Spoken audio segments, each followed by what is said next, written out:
Bienvenue sur Africa 24 dans cette nouvelle édition de l'Africa Tonight. Voici les titres de l'actualité. Confusion au Tchad qui prépare sa candidature à la tête de la SECNA. Deux personnalités briguent désormais le poste de directeur général. La candidature de Hadoum Younoussmi a récemment été annoncée alors que celle de Mahamat Ouare Nessa avait déjà reçu les faveurs du président de transition. Le prix Soufao 2024 décerné à la Camerounaise Nelly Chatoué Diop. La fondatrice de la FinTech Ejara a été distinguée pour son leadership et son engagement en faveur de l'entrepreneuriat des femmes. Elle succède à la Togolaise Nathalie Bito. Et puis retour sur le concert de Black Eyed à Kigali. La chanteuse malienne continue de conquérir les scènes africaines après la sortie de son titre Mali, une tournée entamée après avoir remporté l'édition 2022 du prix Découverte RFI. La CEDEAO prône l'apaisement à l'égard de la junte nigérienne. Lors de son sommet extraordinaire tenu ce 24 février, l'organisation a décidé de lever une partie des sanctions imposées au pays. Les avoirs de l'État ont par exemple été dégelés, une décision motivée par des raisons humanitaires, selon Omar Alieu Touré, le président de la commission de la CEDEAO. Les précisions de Nathalie. La communauté des États de l'Afrique de l'Ouest, la CEDEAO, a levé toutes les sanctions économiques contre le Niger et celles prises contre la Guinée. Ces résolutions ont sanctionné le sommet extraordinaire sur la situation politique, de paix et de sécurité en République du Niger, tenu à Abuja au Nigeria le 24 janvier 2024. Des décisions humanitaires selon le président de la commission de la CEDEAO, Omar Alieu Touré, qui a affirmé la pleine conscience du bloc communautaire pour le poids des sanctions sur la population. La fermeture des frontières terrestres et aériennes entre les pays de la CEDEAO et le Niger est levée. L'institution de la zone d'exclusion aérienne de la CEDEAO sur tous les vols commerciaux à destination et en provenance du Niger est levée. La suspension de toute transaction commerciale et financière entre États membres de la CEDEAO et le Niger est levée. Le gel des avoirs de la République du Niger dans les banques centrales de la CEDEAO est levé. La suspension du Niger de toute aide financière et transaction avec toutes les institutions financières, notamment la BIDC et la BOAD, est levée. La communauté des États de l'Afrique de l'Ouest appelle les pays membres de l'Alliance des États du Sahel, le Mali, le Niger et le Burkina Faso à revoir leur décision de quitter le bloc communautaire ouest-africain. Ces trois pays représentent plus de 17% de la population ainsi que près de 10% du PIB de la sous-région. Pour la CEDEAO, malgré un engagement ferme contre les changements anticonstitutionnels de gouvernement, il est temps de s'ouvrir au dialogue afin de maintenir la collaboration, notamment dans la lutte contre le terrorisme au Sahel. L'autorité encourage la CEDEAO à maintenir son approche et ses ouvertures auprès des trois États membres et à continuer de rester saisie de la situation. L'autorité réitère la nécessité urgente pour la CEDEAO d'accélérer la mise en opération de la force en attente pour lutter contre le terrorisme dans la région, y compris les éléments de la force opérationnelle multinationale conjointe et de l'initiative d'Accra. La CEDEAO a enjoint le gouvernement de transition du Niger de libérer l'ex-président Mohamed Bazoum et toute sa famille. Concernant la situation politique au Sénégal, le bloc communautaire a préconisé le dialogue pour sortir de l'impasse politique dans le but de l'organisation d'une élection présidentielle apaisée. Dans le pays, le chef de l'État Macky Sall a convié les partis politiques en course pour le scrutin à des concertations les 26 et 27 février 2024. Les perspectives économiques sont encourageantes pour le Mali. Cette année, le pays devrait enregistrer une croissance de son PIB réel de 5,3%, un rebond dû notamment à une redynamisation des activités extractives selon la Banque africaine de développement. Pour 2025, le ministre de l'économie et des finances, Salou Seni Sano, prévoit un taux de croissance de 5,1% à Ménédji. Au Mali, les travaux d'élaboration du budget 2025 effectués le 22 février annoncent une amélioration progressive de la situation économique du pays, malgré les effets négatifs des différentes crises, notamment en Ukraine et l'embargo de la CEDEAO imposé en 2022. Le taux de croissance réel du PIB, 3,1% en 2021, est estimé à 5,1% en 2023 et devrait atteindre 5,3% et 5,1% respectivement en 2024 et 2025. Cette projection promet une bonne situation économique à bien des égards. Et comme vous le savez, le contexte macroéconomique du Mali qui prévaut à l'élaboration du budget 2025 est rassurant, notamment en ce qui concerne une amélioration progressive au niveau de la situation sécuritaire et sociopolitique. Et vous n'êtes pas sans savoir que le Mali a recouvré donc son intégrité territoriale avec la récupération de la ville de Kidal, mais aussi il y a eu sur le plan politique l'adoption en juillet dernier de la nouvelle constitution, mais aussi également le déclenchement donc du processus du dialogue intermalien qui est en cours. L'inflation, qui demeure maîtrisée selon le ministère des Finances, devrait se maintenir en dessous de la norme communautaire de 3% grâce aux efforts conjugués des acteurs du monde économique et une bonne campagne agricole. Les premières estimations de l'exécution budgétaire 2023 témoignent ainsi d'une mobilisation des recettes satisfaisantes avec un taux de pression fiscale situé à 14,7% du PIB contre une prévision de 14,6%. Le Mali, le Burkina et le Niger en sortant de la CEDEAO pour créer l'AIS, si ces États continuent, d'ailleurs ce qui est le cas d'ailleurs, continuent de mieux coopérer dans les différents domaines au plan militaire, au plan sécuritaire, au plan économique, au plan politique et voire culturel, ces trois pays ne vont pas sentir le grand choc économique en sortant de la CEDEAO. La conférence de lancement des travaux du processus budgétaire 2025 intervient dans un contexte marqué par de multiples défis auxquels l'État malien fait face. La bonne gestion des finances étant le principal moyen de bien conduire la stratégie nationale du développement, faisant désormais partie de l'Alliance des États du Sahel. Le Mali amorce un tournant décisif visant à assurer son indépendance économique et son intégrité territoriale. 2 candidats pour un seul poste. Au Tchad, l'annonce d'une nouvelle candidature à la direction générale de la SECNA a semé la confusion. Il s'agit de Hadoum Younous-My, ancien ministre des Infrastructures.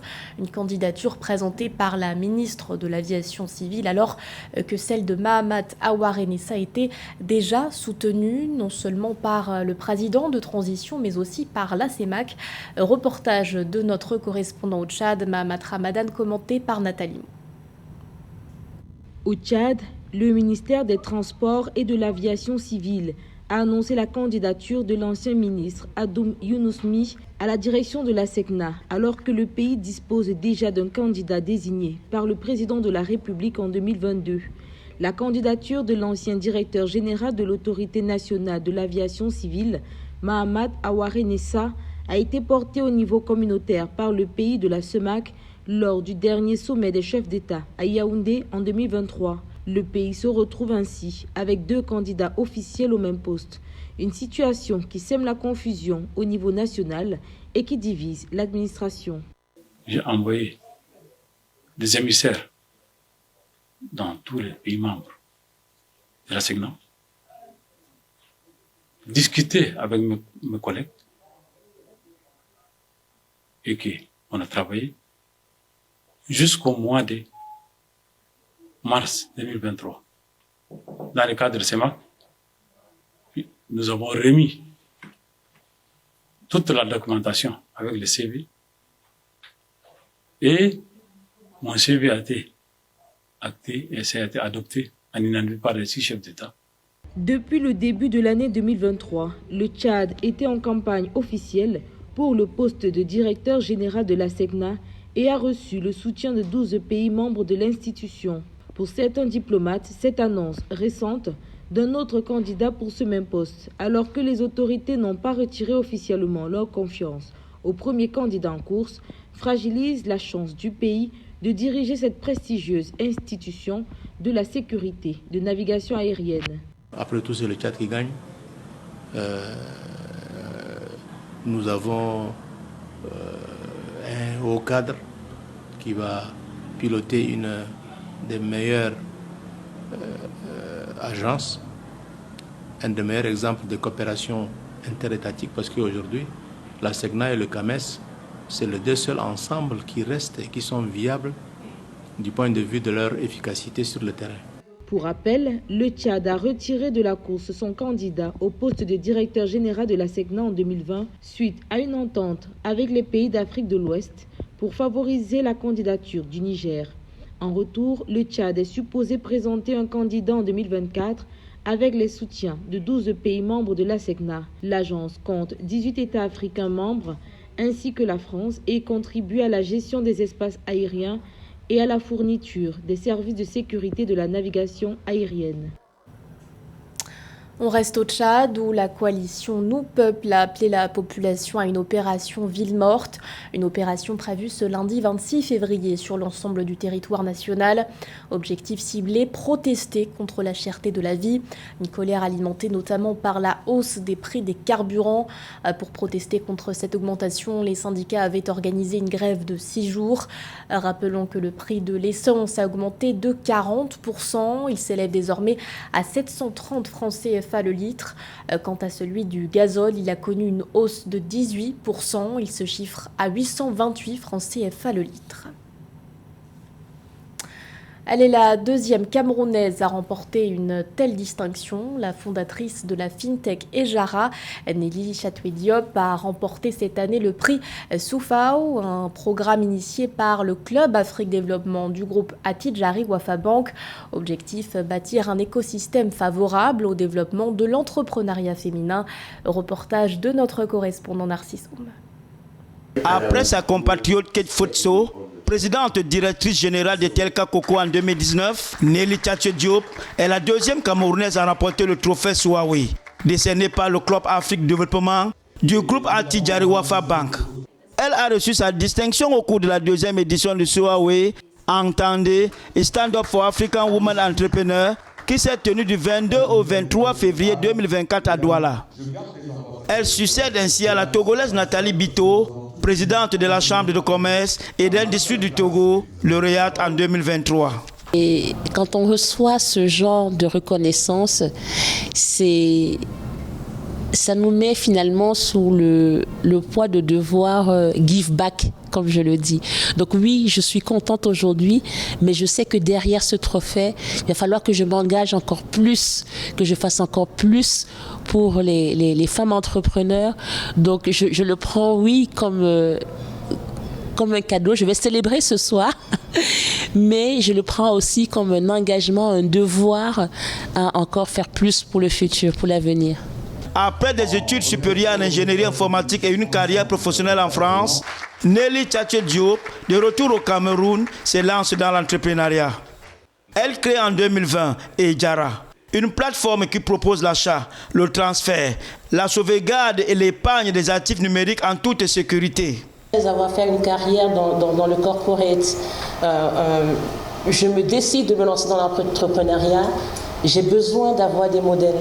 J'ai besoin de lire des histoires de femmes inspirantes, surtout dans la géographie où je veux entreprendre, qui était finalement d'abord l'Afrique, et ensuite d'internationaliser mon entreprise.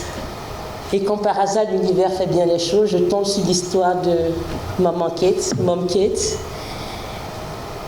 et je me dis, waouh, ce qu'elle a pu accomplir en 30 ans, 40 ans, c'est possible.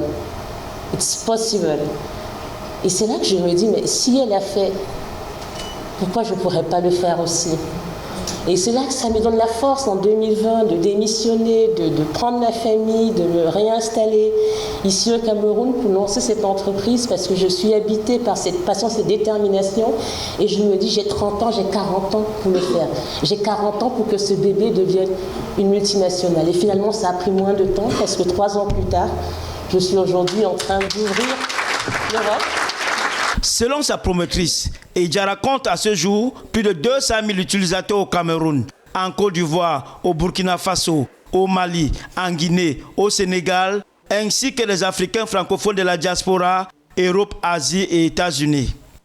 Cette Fintech a notamment noué un partenariat avec la société d'infrastructure de paiement crypto-monnaie MonPay, afin que les utilisateurs de la diaspora puissent envoyer de l'argent à leurs proches en Afrique.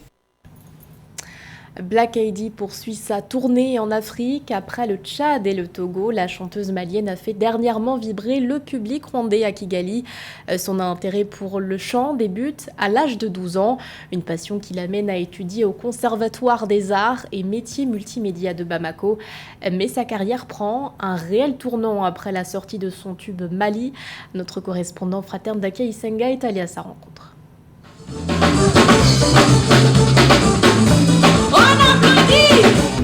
À seulement 21 ans, Awa Diallo, dite Black AD, vit déjà son rêve de jeune fille. Voyager le monde pour faire découvrir au peuple les sons de son Mali natal. Ce 9 février 2024, la jeune artiste a donné un concert à Kigali. C'est également sa première fois dans la capitale du Rwanda. C'est un plaisir immense, franchement. C'est toujours un plaisir pour un artiste de découvrir d'autres horizons, d'autres endroits qui est différent du tien. Donc je suis très très contente d'être là. C'est un très beau endroit qui est calme et apaisant. J'aime bien. J'ai même composé quelques trucs depuis hier. Ça m'inspire de ouf parce qu'il y a ce calme-là que tout artiste recherche. Donc c'est vraiment un endroit que j'aime bien, franchement. Le Rwanda est le 4e pays africain qui accueille la jeune artiste malienne, qui devrait sillonner une vingtaine de pays en concert cette année, en reconnaissance pour avoir remporté le prix découverte de RFI 2022. À Kigali, elle était accompagnée de sa mère, qui est son manager, mais aussi sa plus grande supportrice. Black Eyed, avant, elle se cachait dans la chambre pour chanter. Donc un jour, je l'ai appelée, j'ai dit, je veux que tu chantes devant moi. Et je voulais savoir ce que tu es en train de faire. Donc elle a chanté. Depuis ce jour, je ne lui ai rien dit. Et depuis ce jour, je la soutiens. Parce que j'ai vu quelque chose de positif en elle.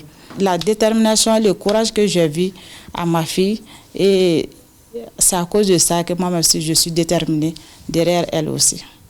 Donc je crois qu'ensemble, on peut arriver très loin. C'est à 12 ans que Awa Diallo ressent pour la première fois le désir de se lancer dans le chant. Très vite, elle se met à l'école de grands artistes comme sa célèbre compatriote Oumou Sangaré. En août 2021, lorsqu'elle est au Conservatoire des Arts et des Métiers Multimédia à Bamako, elle sort son premier single intitulé Aliou, une chanson d'amour qui est suivie de plusieurs autres. Mais c'est le tube Mali qui la fera connaître dans son pays et au-delà. La chanson lui fera remporter le prix découverte RFI 2022.